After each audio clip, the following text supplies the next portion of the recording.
nous trouvons sur le marché ordinaire ou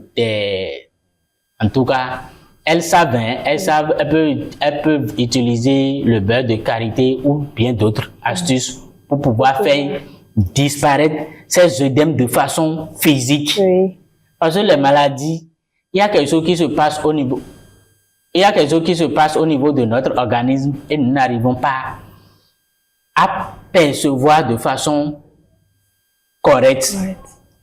Il y a la maladie physique, il y a la maladie moléculaire. Quand j'ai des œdèmes, j'ai essayé de faire disparaître les œdèmes au niveau de mon pied. Maintenant, au niveau des molécules, qu'est-ce qui se passe réellement? Parce que c'est quelque chose qui a causé les œdèmes. Donc moi, j'ai essayé de passer des pommades ou utiliser des astuces pour pouvoir faire disparaître le gonflement de mes pieds. Maintenant, le phénomène réel, lui, la cause est toujours là. Et demain ou après-demain, ou le fait que je suis en train d'utiliser un certain nombre d'astuces, j'essaye de calmer mon mal au niveau physique, mais lui, il prend le temps de s'enraciner au niveau des molécules et dès que ça va réapparaître maintenant, ça vient en pomme et le traitement, ça devient compliqué. Ça devient compliqué.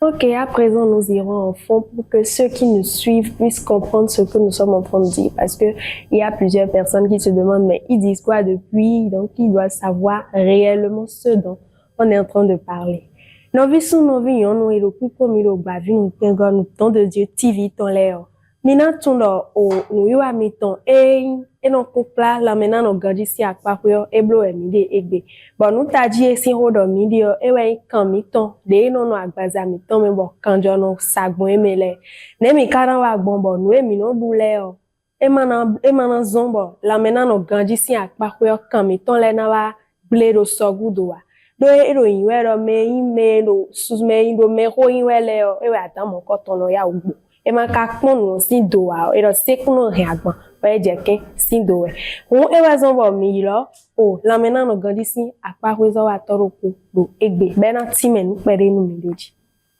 era ten mi toro me no pon mi do pa vi nu kan pe no kon we lo bo yin peji no to mi ton le o mi wan nu wa e lo bo no se hukun de o la jino do mi pla we e dogbon tiyan kan ero agbazami ton le do kan enile we no zon po mi no se ho tite bono yi bono wa bo kan enile e karo kan jo podo o nueyin o tinu kun sin dokun dagbele pan ide kere we do ran sagbon kan enile me bona se ho zon bo kan na no ganji lo we de lenu mi no a nyan ndu bo ndudu enile ami poro sukle lekman ino supo de me din bo ino ablo jo ini le no abio kan mi bono aje teme won ha wonji nkanjo ma si ma so din ganji o bo nkanjo ma ka so ro din we ganji a gwe ninu kami ton le ero aliye ye ton le alile ino wepo alile wepo kan ini le ino je sin ji kan le je sin ji o we nenu we mina mo ro son le tizion e don je meji to alo meji no mi ton le iso no pe u bono si son le ganji a e don je aforopoji sonji alo ye tite ye dinjan bona tite e don ve alo ye mlan zaman bo fon sans an ye na tite sin zanji o e don ve wi bo mi do yo vo zo jage gbe me zan le tin do nwe no zon bo azo ni le you know about jono mi tite ngbe yo ewe ndudu mi ton le ona jino kan bi o mi do ndudu te mi ka han mi na ze alode jimo bo mi don o me mi ton le do e fon zanzan din mi do wa lo gbelegbe bono nu ti zanzan ton na mi na ze pen bona ze azin bona ze o milo bona le vogo spaghetti mi ton ene ona poro pen po ndudu enele e mi lo dudu e no zon bo amino suporo kunwome amika suporo kunwome eno do azon kan mi ton le alo la supo dudu mi go sin apa ere pe yo mi le wa do medele de yo ide yo yi no ba na disonia itite bo ya so me alo ye ya so fie yi no sande yo e dijon satin yi ton sansan ina no te ro fini kaka ina no ai jinjo mo kaka bo zara ku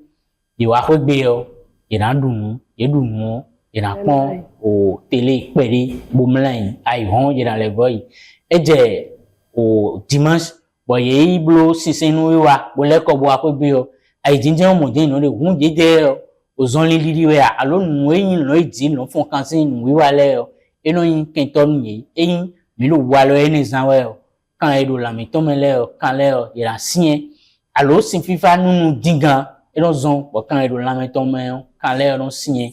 me sukle yidi do kun ye to me bo e do diabetes an son je o bo e maka wuli bona bo me de le di o no do emi na nu sin bo na do diabetes kun me o e kin eno zon wakama itono sin alo meiro un eji kun wa do sin asonje e bo ma do gana me ni le lomo ka iton eno sin e kan le ka sin ene eno aje azon eno yin asonje meji khambo okun me iton eno si ku won kan be do me blo avc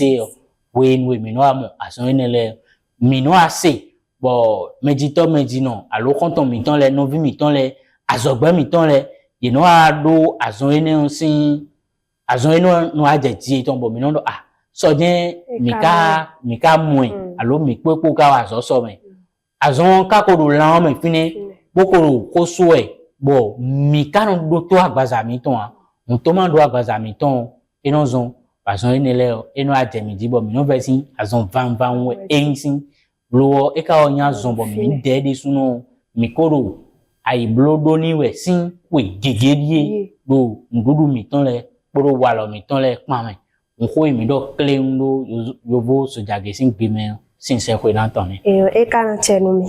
alors quel aliment peut-on donc manger au contraire qui peuvent renforcer la santé de nos artères? Tout à l'heure j'ai parlé du pain blanc, j'ai parlé du riz blanc, j'ai parlé du sel blanc parce que nous avons le pain blanc et le pain complet. Le pain blanc, lui, il est fait à base de la farine blanche raffinée, la farine de blé mais raffinée. Le pain complet, lui, il est fait mais à base de la farine de blé complet. Pain complet. Le pain complet et le pain blanc. Nous avons le riz blanc et le riz complet. Le riz complet, nous avons les riz basmati, nous avons les riz étuvé, nous avons le riz rouge. Il y a même une variété de riz noir qui est très riche en nutriments, qui est conseillé pour les personnes âgées. Quand nous prenons les viandes, les personnes âgées doivent éviter la consommation des viandes rouges. Je parle de viande de porc, viande de bœuf et les viandes de agneau. Maintenant, les viandes blanches, nous avons les viandes des volailles. Il y a le pigeon, il y a le pintade. Nous avons également les cailles que nous pouvons consommer sous forme de viande pour pouvoir apporter du fer à notre organisme et éviter l'excès d'huile. Les sucres, éviter tout ce qui est sucre, surtout les sucres raffinés. Les boissons sucrées, nous allons commencer par apprendre aussi à éviter les boissons sucrées. Maintenant, pour apporter des nutriments à notre organisme, nous avons les noix. Il y a la noix d'amande, il y a la noisette, il y a les graines également. Nous avons la graine de courge, nous avons les pistaches que nous pouvons consommer en plus des fruits et légumes. Parce que les fruits et légumes doivent apparaître obligatoirement dans nos menus quotidiens. 5 portions de fruits et légumes. Donc, nous allons essayer de voir quels sont les fruits que, quand je prends, ça ne crée pas des allergies au niveau de mon organisme. Adopter ces fruits et faire le dispatching au cours de la journée. Ajouter les noix et les graines. Vous allez constater que nous allons commencer par améliorer notre santé, surtout au niveau des molécules. Et ceux qui ont déjà des douleurs articulaires, des douleurs musculaires, vous allez constater qu'il y a un régressement au niveau de ces douleurs. On va reprendre juste en quelques phrases en fond pour qu'on puisse savoir quel aliment il faut consommer en fond pour qu'ils puissent comprendre.